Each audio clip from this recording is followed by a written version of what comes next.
मैं आपसे कहूँगा कि इस वीडियो में आगे पढ़ने से पहले इस कहानी को ध्यान से सुनिए और समझिएगा, क्योंकि यह आपको पूरे वीडियो को समझने में मदद करेगी। रोहन नाम का एक शख्स था। रोहन एक हंसमुख और नेक दिल इंसान था, लेकिन उसकी एक कमजोरी थी। वह थी जुए खेलने की आदत। ये आदत उसकी जिंदगी को धीरे धीरे अंधकार की ओर खींच रही थी। उसके माता पिता, भाई बहन और दोस्त सब उसे समझाते, पर रोहन हर बार यही कहता, मैंने जुए को नहीं पकड़ा, जुए ने मुझे पकड़ रखा है। हर बार नई शुरुआत करने की कोशिश में वह खुद को फिर से उसे अंधेरे में पाता। परिवार की चिंता बढ़ती जा रही थी। आखिरी उम्मीद थी कि शायद शादी के बाद रोहन बदल जाए। उसकी शादी आस्था से करा दी गई, जो एक समझदार और सुलझी हुई लड़की थी। शादी के शुरुआती कुछ महीने ठीक चले, लेकिन धीरे धीरे रोहन फिर से जुए की लत में फंसने लगा। आस्था को जब अपने पति की इस लत का पता चला तो वह बेहद दुखी हुई, लेकिन उसने हार नहीं मानी। वह चाहती थी कि किसी भी तरह से रोहन इस बुरी आदत से बाहर आ जाए। एक दिन उसे किसी साधु महात्मा के बारे में पता चला, जो लोगों की समस्याओं का समाधान करते थे। आस्था ने सोचा कि शायद यही आखिरी उम्मीद हो सकती है। एक दिन आस्था रोहन को लेकर उस साधु महाराज के पास गई। साधु ने उसकी समस्या सुनी और कहा, कल फिर आना, तुम्हारे समाधान का रास्ता मिलेगा। अगले दिन जब वे दोनों वापस पहुँचे तो देखा कि साधु महाराज एक पेड़ को पकड़कर खड़े हैं। तब आस्था और रोहन ने हैरानी से पूछा, महाराज ये आप क्या कर रहे हैं? साधु मुस्कुराए और बोले, यह पेड़ मुझे छोड़ ही नहीं रहा है, कल आओ तब मैं तुम्हें समझाऊंगा। दूसरे दिन भी वही दृश्य, साधु उसी पेड़ को पकड़कर खड़े थे। आस्था और रोहन ने फिर पूछा, महाराज आप पेड़ को क्यों नहीं छोड़ रहे? साधु ने गंभीर स्वर में कहा, बेटा ये पेड़ मुझे छोड़ नहीं रहा है। अब रोहन को कुछ अजीब लगने लगा। तीसरे दिन जब वह फिर से वहाँ पहुँचे तो साधु फिर से पेड़ पकड़कर खड़े थे। रोहन अब परेशान हो गया और गुस्से में बोला, महाराज ये कैसा मजाक है? पेड़ ने आपको नहीं पकड़ा, आपने उसे पकड़ रखा है, आप जब चाहो उसे छोड़ सकते हो। साधु मुस्कुराए और बोले, बेटा यही बात मैं तुम्हें समझाने की कोशिश कर रहा हूँ। जुए की आदत ने तुम्हें नहीं पकड़ा, तुमने उसे पकड़ा हुआ है। जैसे इस पेड़ को मैंने पकड़ा है, वैसे ही तुमने अपनी आदत को पकड़ा है। तुम्हारे पास पूरी शक्ति है इसे छोड़ने की। तभी रोहन को कुछ अलग महसूस हुआ और रोहन के भीतर कुछ जाग गया। उसे अपनी गलती का एहसास हुआ। उसने सोचा कि वो अपनी जिंदगी को खुद ही बर्बाद कर रहा था, जबकि उसके पास इसे बदलने की पूरी ताकत थी। उस दिन के बाद रोहन ने जुए की आदत को हमेशा के लिए छोड़ने का संकल्प लिया। आस्था और रोहन का जीवन फिर से खुशहाल हो गया। वो जान गया कि असली ताकत हमारे भीतर होती है, हमें बस उसे पहचानने की जरूरत होती है। इस स्टोरी से मैं आपको सिर्फ यह बताना चाहता हूँ कि सिर्फ आप ही वह हैं जो स्वयं को बदल सकते हैं और कोई नहीं। भले ही आपको कहानी किस्सों में कुछ भी सुनाया जाए, लेकिन जब तक आप अपने आप को बदलने की नहीं ठानते, आप अपने आप को नहीं बदल सकते। इसी तरह जब मैं भी कोई काम करता था तो मेरा उस कार्य को करने का मन नहीं करता था। मेरा मन कहीं और चला जाता था और मैं फोन चलाने लगता था। लेकिन ऐसा क्यों हो रहा था? तो मैंने इस समस्या का पता लगाने के बारे में सोचा कि मेरे साथ ही ऐसा क्यों हो रहा है, और अपने आप में सुधार किया, जिससे मैं बेहतर तरीके से कार्य कर पाया और मेरा ध्यान भी नहीं भटका। अभी फिलहाल जब मैं आपके लिए इस बुक की ऑडियो बुक बना रहा था, तब मुझे यही तरीका इस बुक में मिला, जिससे मैंने अपने अंदर सुधार किया था। और यह सुधार आपको भी करना चाहिए, क्योंकि कभी कभी लगता है कि जिंदगी थम गई है, अब जिंदगी में कुछ ठीक नहीं हो पाएगा। ऐसे में हम अपनी जिंदगी में छोटी छोटी बातों का ध्यान रखकर उसे पूरी तरह से बदल सकते हैं और अपने आप को सफल बना सकते हैं। और यदि आप भी इस राज को जानना चाहते हैं कि आखिर सफलता कैसे हासिल की जाए और अपने आप को कैसे बदला जाए, तो इस वीडियो में बने रहिए।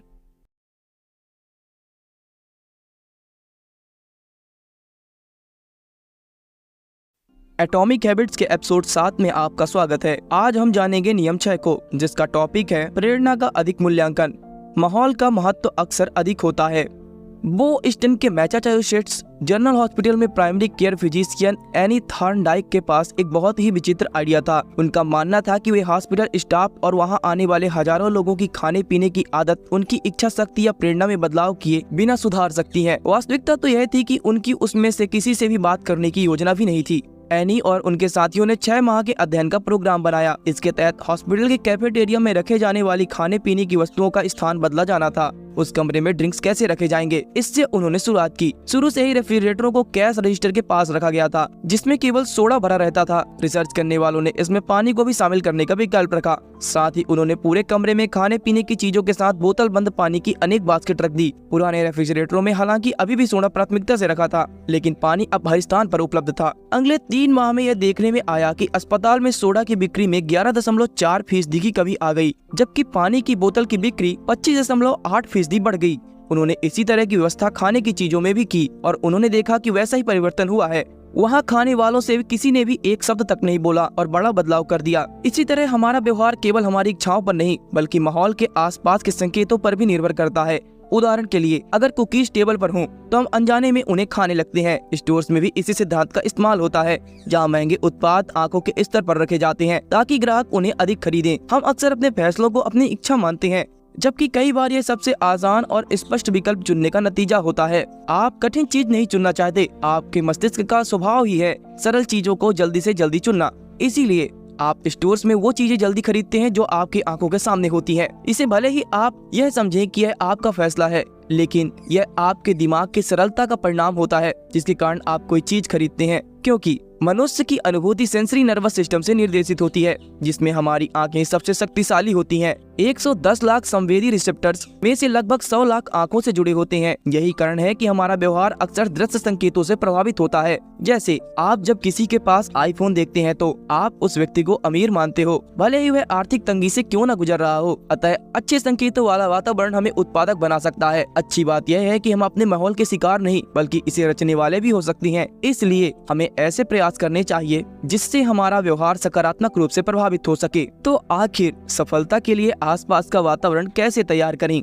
ऊर्जा संकट और तेल प्रतिबंधों के दौरान 1970 के दशक में डच शोधकर्ताओं ने ऊर्जा की खपत पर ध्यान देना शुरू किया। एम्स्टर्डम के पास एक उपनगर में उन्होंने पाया कि कुछ घरों में बिजली की खपत उनके पड़ोसियों की तुलना में 30% कम थी, जबकि सभी घरों का आकार और बिजली दरें समान थी। जांच में अंतर सिर्फ इलेक्ट्रिक मीटर के स्थान में था। कुछ मीटर तलघर में थे जबकि अन्य हॉल में लगे थे। जिन घरों में मीटर प्रमुख रूप से ऊपर लगे हुए थे उनमें बिजली खपत कम थी, क्योंकि उनकी बिजली का उपयोग स्पष्ट था और उस पर नजर रखना आसान था, तो उनके व्यवहार में अंतर आया। उदाहरण के लिए एम्स्टर्डम एयरपोर्ट के यूरिनल पर मक्खी के आकार का स्टिकर लगाने से सफाई में सुधार हुआ और सफाई लागत में 8% की कमी आई। इससे यह बात तो साफ है कि हर आदत एक संकेत से आरंभ होती है और हम उन आदतों पर अधिक ध्यान दे पाते हैं जो सामने दिखते हैं। दुर्भाग्य से जिस वातावरण में हम रहते हैं और काम करते हैं वह अक्सर यह तय कर देता है कि हम वहाँ कुछ व्यवहार नहीं करते, क्योंकि वहाँ ऐसा कोई स्पष्ट संकेत नहीं होता जो हमारे व्यवहार को तय कर सके। स्पष्ट संकेत हमारे व्यवहार को बेहतर ढंग से प्रभावित कर सकते हैं, क्योंकि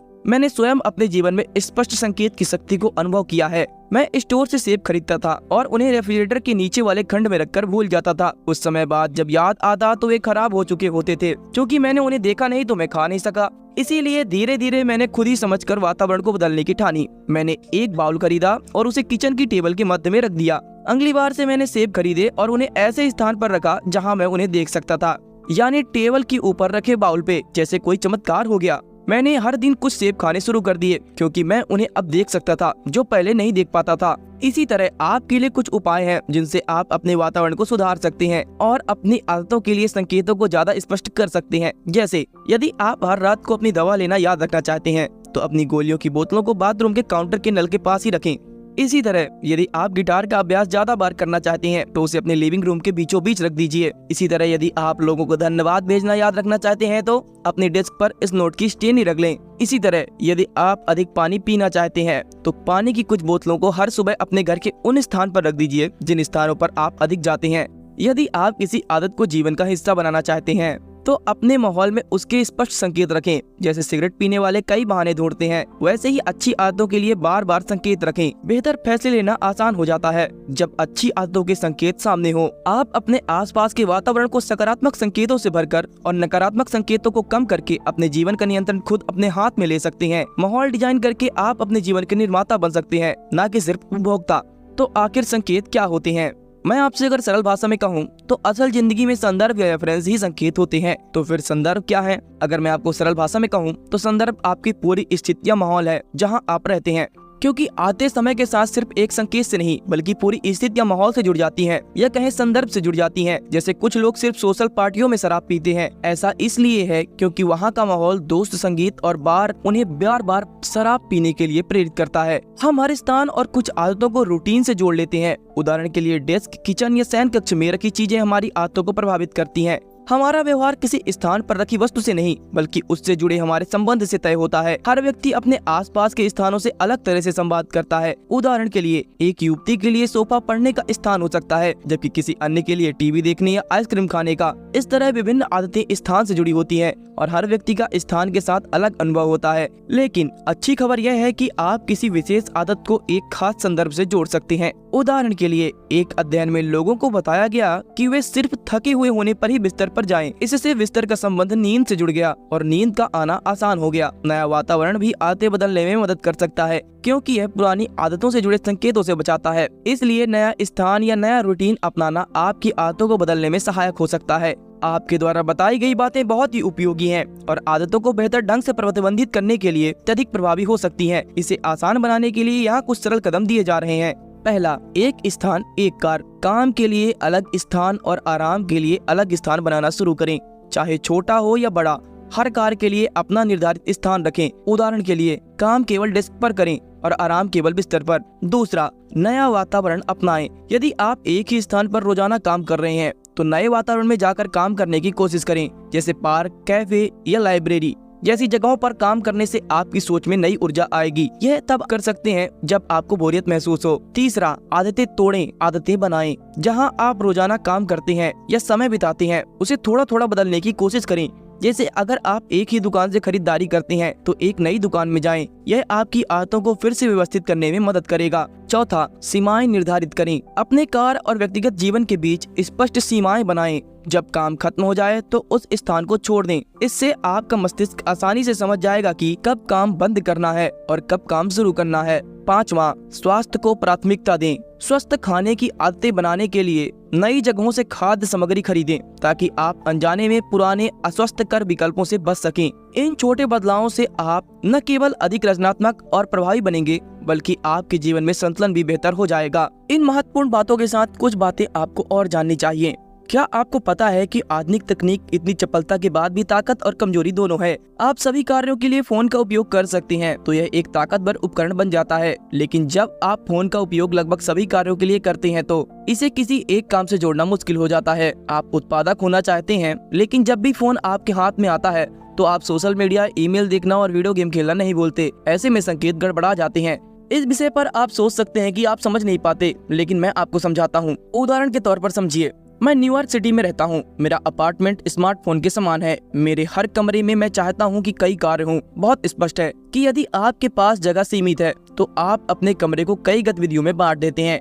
एक कुर्सी पढ़ने के लिए, एक डेस्क लिखने के लिए, एक टेबल खाने के लिए। इसी प्रकार से आप अपने डिजिटली स्पेस के साथ भी कर सकते हैं। मैं एक लेखक को जानता हूँ जो अपना कंप्यूटर केवल लिखने के लिए प्रयोग में लाता है और टैबलेट से वह पढ़ता है, और उसका फोन सोशल मीडिया और लिखित संदेश करने के लिए है। हर आदत का एक स्थान है और हर आदत का एक स्थान हो यह जरूरी भी है, जिससे आपको कार्य करने में आसानी होगी। यदि आप इस रणनीति के जरिए काम कर सकते हैं तो हर संदर्भ किसी आदत या विचार प्रक्रिया से जुड़ जाएगा। पूर्व से तय हालात में ही आदतें पनपना शुरू हो जाती हैं। काम के डेस्क पर जब आप बैठते हैं तो आपका ध्यान काम में अपने आप लगने लगता है। आराम करना वहाँ आसान हो जाता है जहाँ पर आपने उसका स्थान बनाया हुआ है। नींद आपको उसी समय आती है जब आप बेडरूम में जा रहे होते हैं। यदि आप चाहते हैं कि व्यवहार स्थिर और पहले से तय हो तो आपको ऐसे वातावरण बनाने की जरूरत होती है जो स्थिर और पहले से तय हो। स्थिर वातावरण ऐसा वातावरण है जहां हर चीज का अपना स्थान और लक्ष्य होता है। वह एक ऐसा वातावरण होता है जहां आदतों को आसानी से बनाया जा सकता है।